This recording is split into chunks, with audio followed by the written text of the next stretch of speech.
Bonjour à tous, aujourd'hui nous allons poursuivre avec une vidéo dont on a déjà parlé. Il s'agit du routeur solaire photovoltaïque. À la suite de ma première vidéo que j'avais mise en ligne il y a à peu près 2 mois, j'ai eu énormément de questions par rapport à ce routeur. Donc j'ai décidé de faire une vidéo complémentaire à ma première vidéo pour pouvoir apporter plus d'informations concernant ce routeur. Dans cette vidéo, nous allons rentrer plus en détail dans le fonctionnement de ce routeur. Juste pour rappel, ce routeur solaire permet d'envoyer le surplus photovoltaïque ou n'importe quelle autre source de production énergétique vers un appareil capable de recevoir du courant alternatif globalement non entier. Par exemple, une résistance de ballon d'eau chaude. Mais ça peut être aussi un radiateur électrique pour l'hiver, par exemple. Donc il y a 5 ans, j'ai reçu ce kit totalement démonté et totalement à assembler. Ce kit est composé d'une carte mère basée sur le principe de l'Arduino. Donc pour ceux qui connaissent le principe de l'Arduino, on retrouve la puce Atmega qui est présente sur l'Arduino Uno, que l'on peut programmer suivant ce que l'on souhaite faire. Cette carte Arduino a été modifiée et regroupe directement l'alimentation sur la carte ainsi que les différents points de connexion de nos capteurs et entrée-sortie intégrés directement à la carte. La deuxième carte de notre routeur solaire est une carte composée d'un triac et donc qui permet d'alimenter par exemple notre ballon d'eau chaude. Cette carte travaille directement en 230 volts alternatif. Donc voici la carte assemblée qui est composée du triac. En bas à gauche, sur le connecteur blanc, on y connecte la phase qui rentre dans notre triac. Et ce triac est commandé par notre carte Arduino par le port qui est noté contrôle. Le port de contrôle ici en bleu sur notre photo est alimenté par du 5 volts continu qui est envoyé par la carte Arduino, disons par impulsion. Ces impulsions vont déclencher le passage de notre courant alternatif 230 volts au niveau du triac. Donc dans ce boîtier, on retrouve à droite notre carte mère principale avec l'alimentation et notre carte qui va permettre de commander l'ouverture et la fermeture du triac qui se trouve à gauche. À la base, j'avais commandé un kit simple sans écran avec une seule sortie, donc avec un triac. Et j'ai tout de suite rajouté moi-même un écran pour pouvoir visualiser le surplus photovoltaïque dérivé vers mon ballon d'eau chaude. Sur la carte mère, on retrouve un port série qui permet de programmer la puce. Si on souhaite faire la mise à jour de cette carte, il faut absolument se doter du convertisseur série USB pour pouvoir connecter la carte en USB sur un ordinateur. Et la mise à jour se fait grâce à l'application Arduino, toute simple, celle que l'on connaît quand on fait de la programmation Arduino.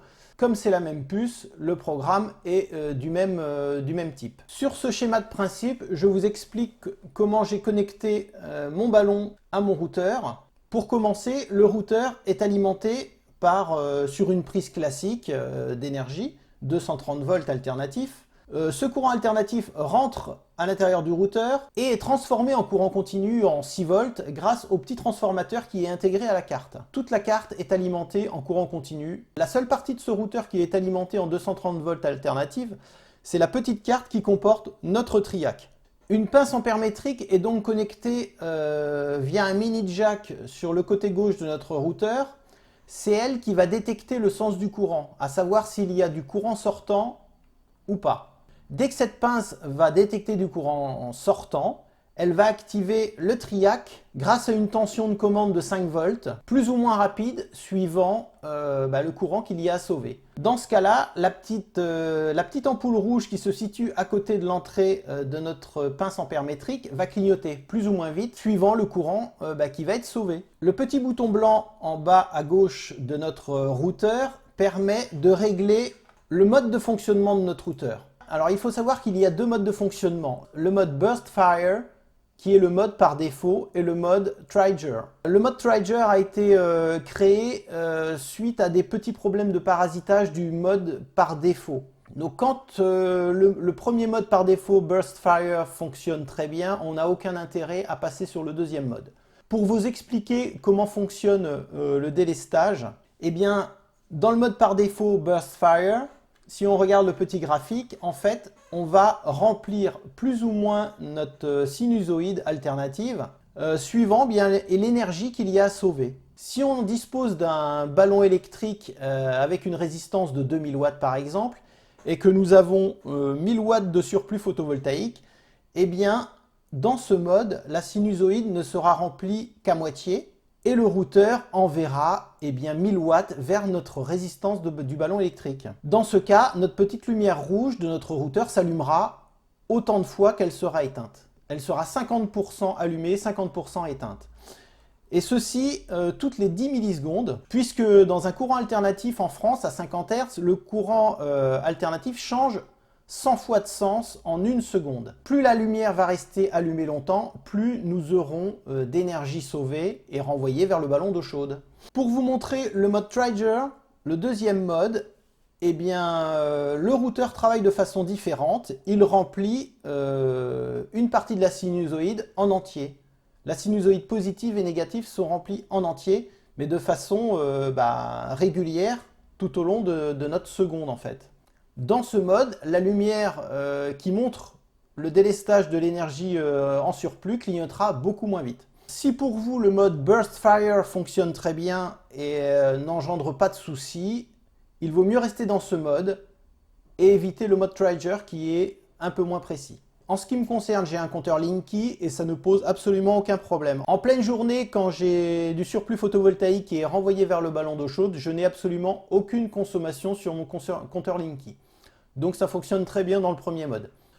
Le petit écran que j'ai rajouté en façade me permet de visualiser le nombre de wattheures qui ont été renvoyés vers le ballon d'eau chaude. Donc en gros, en fin de journée, si par exemple je n'ai pas atteint les 4 kWh, qui est le minimum pour chauffer l'eau, un ballon d'eau chaude de 200 litres par jour, eh bien j'ai rajouté le petit interrupteur en dessous du routeur qui me permet d'activer ou pas une petite minuterie pour la nuit. Et cette minuterie permettra de déclencher mon ballon d'eau chaude sur les heures creuses la nuit.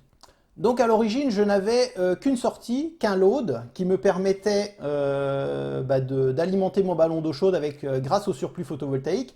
Mais très vite, je me suis rendu compte que je ne consommais pas tout le surplus photovoltaïque et il me fallait une deuxième sortie. Donc le petit bouton blanc en bas à gauche du routeur permet à l'origine de régler le mode de fonctionnement du routeur, donc soit Burst Fire ou Triger. Comme je reste dans le premier mode par défaut, il fonctionne très bien ici, j'ai décidé de figer ce mode directement dans le programme de l'Arduino et de libérer ainsi le port qui me servait pour l'interrupteur du mode de fonctionnement. J'ai récupéré cette sortie pour faire un deuxième load. L'interrupteur, je l'ai laissé pour activer ou désactiver mon deuxième load. Donc le principe est le même sur ce deuxième load, sauf que le load 1 est prioritaire au load 2, c'est-à-dire que par défaut, tant que le ballon d'eau chaude n'est pas arrivé à sa température de consigne, le load 2 ne se déclenche pas. J'ai un ballon électrique avec une résistance de 2000 watts. Lorsqu'en plein été, je dépasse les 2000 watts de surplus photovoltaïque, donc ma résistance va fonctionner plein pot à 2000 watts. Et si j'ai par exemple 500, 600 ou 700 watts encore en plus, ces 600 ou 700 watts partiront sur le load numéro 2. Ce load numéro 2 se déclenchera également lorsque mon ballon d'eau chaude est arrivé à sa température de consigne. Et là, dans ce cas-là, le ballon d'eau chaude se coupe et tout le surplus photovoltaïque passe sur le load 2. Donc au niveau du principe de fonctionnement, ça reste la même base. Je récupère du plus 5 volts, mais au lieu d'intégrer une carte TRIAC à l'intérieur du routeur, j'ai rajouté un petit connecteur BNC sur le routeur et ce load 2 est renvoyé sur un relais solide de 25 ampères. Donc ce relais solide a exactement la même fonctionnalité que la carte TRIAC. C'est un courant continu de 5 volts qui va déclencher l'ouverture et la fermeture du relais qui lui laisse passer en fait le 230 volts. Cette sortie BNC s'en va à deux endroits différents. Donc le 5 volts est envoyé à deux relais solides différents. En hiver, mon plus 5 volts est renvoyé à un relais solide qui est à l'intérieur de la maison sur mon tableau électrique, qui lui commande un radiateur électrique en cas de surplus photovoltaïque. Et l'été, ce surplus photovoltaïque est renvoyé au réchauffeur électrique de mon jacuzzi qui est en extérieur. À titre d'information, au mois de novembre, par exemple, nous avons eu un mois très très pluvieux. Je n'ai eu que très peu de surplus photovoltaïque sur le premier load, donc au niveau de l'eau chaude. Donc autant vous dire que sur le load 2, je n'ai eu strictement rien. Donc bien évidemment, si on souhaite avoir plusieurs loads, plusieurs sorties sur ce routeur, il faut modifier le programme qui se trouve à l'intérieur du routeur. Sur le site de Robin Emley MK2 PV Router, vous avez des sketchs qu'on appelle des sketchs, donc des petits programmes dédiés à l'Arduino de base qui permettent de commander soit par exemple une seule sortie, mais vous avez des programmes qui sont aussi prévus pour utiliser jusqu'à 10 sorties. Donc suivant vos utilisations, vos besoins, vous pouvez commander jusqu'à 10 sorties différentes de façon prioritaire. Pour rappel, j'utilise moi mon ballon d'eau chaude sur la première sortie puisque c'est la sortie pour moi prioritaire. Et lorsque mon ballon d'eau chaude est arrivé à sa température de consigne, eh bien ça bascule sur le deuxième load qui est vraiment secondaire pour vraiment utiliser tout le surplus photovoltaïque. J'espère vous avoir avancé sur ce petit routeur qui est pour moi absolument une petite machine très très bien étudiée. Et n'hésitez pas à aller faire un tour sur le site de Robin Emley, qui est très très bien fait. Vous avez des schémas de montage de câblage qui sont très bien faits. Après 5 ans d'utilisation de ce routeur, eh bien, il fonctionne très très bien. J'ai monté ce routeur de A à Z. J'y ai apporté quelques modifications suivant mes besoins. Et je dois dire que depuis 5 ans, il fonctionne à merveille. Il fonctionne en permanence, 24 heures sur 24, 7 jours sur 7. Et je n'ai eu aucun souci avec. Alors je vous dis à bientôt et je vous souhaite par avance de bonnes fêtes de fin d'année puisque je pense que ça va être ma dernière vidéo avant la fin de l'année. Allez, je vous embrasse tous et bonnes fêtes de fin d'année. Ciao, ciao!